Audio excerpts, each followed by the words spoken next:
Togo Info. Le Togo à votre portée. Alors d'abord, je tiens vraiment à vous remercier pour cet entretien. Vous savez, l'aspect politique au Togo depuis un certain temps est marqué par ce que vous appelez des contentieux. Chaque fois que nous organisons les élections, surtout les élections présidentielles au Togo, vous n'êtes pas sans savoir qu'il y a une institution de la République qui se charge des contentieux. Je voulais parler de la Cour constitutionnelle. Et comme le stipule le code électoral, après chaque élection, le contentieux est fait au niveau de la Cour constitutionnelle. Pour dire que la Cour constitutionnelle se charge de régler les contentieux. Alors il est demandé aux acteurs qui ont participé aux élections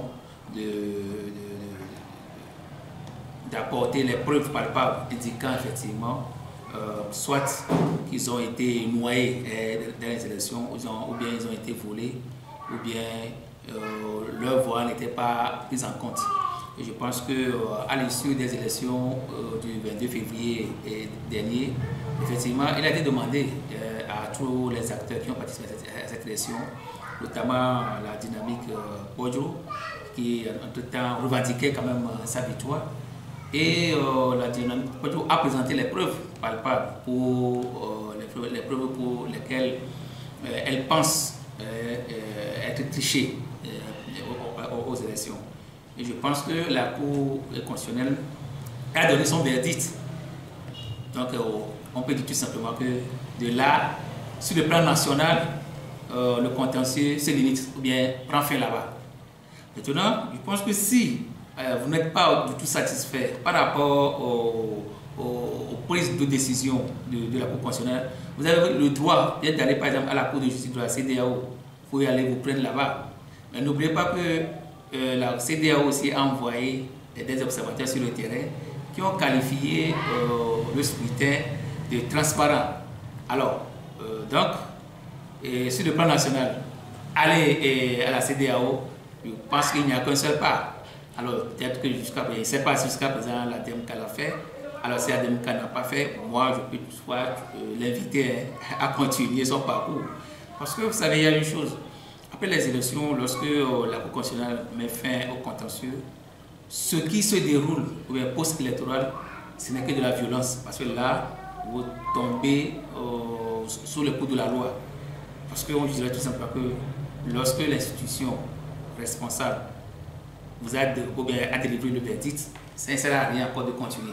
Et vous vous rappelez très bien, je me rappelle très bien comme si c'était avant-hier, en 2015, quand Guillaume disait à Jean-Pierre Fabre que vous devez vous soumettre aux décisions des institutions de la République qui est en charge des élections.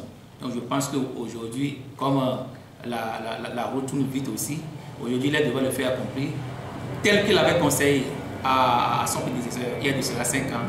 Je pense que lui aussi, de façon responsable et de façon sage, je souhaiterais aussi que lui aussi il accepte cette décision, ce verdict tout simplement. Et je pense qu'aujourd'hui, on pourrait quand même avoir la calmie. Autre chose, c'est que moi j'ai vraiment regretté cette manière de réclamer la victoire de Guillaume.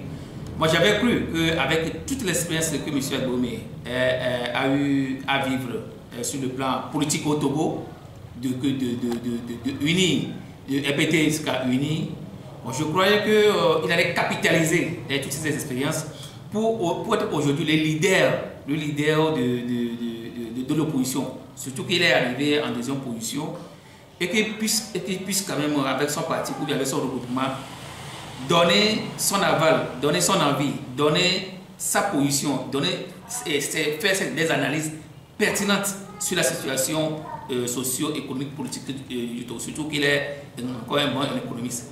Mais malheureusement, j'avais constaté que, il a préféré jouer autrement. Et aujourd'hui, bon homme disent qu'il est au maquis. Je n'en sais rien.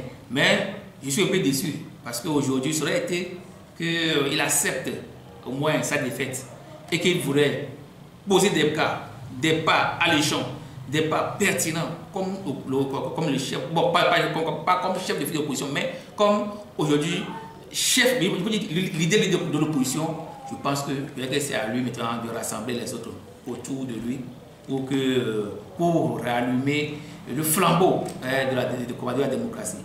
Malheureusement, regardez que depuis le 22 février jusqu'à aujourd'hui, sur le terrain politique, on dirait tout simplement que la pandémie même a pris, la pandémie de Covid a pris même les politiciens. Personne ne parle et on a l'impression que soit la DMK joue seulement son rôle sur le terrain. Et lorsque il a un attaquant, il n'accepte pas, on vous livre à la verdict populaire. Vous avez constaté que la scène politique est très calme, pour ne pas dire la scène politique n'a pas sa valeur, n'a même pas de saveur. On est comme si c'est le gouvernement seul, ou bien c'est le parti seulement uni, seul qui gouverne le pays, il n'y a même pas d'opposant. Et ce n'est pas bon pour un pays, pas bon même pour le parti au pouvoir, et pas bon pour l'opposition également. Donc moi je dis tout simplement que ce que la DMK peut faire aujourd'hui, c'est... Aujourd'hui nous sommes le 5 octobre. Qu'est-ce qu'il faut faire?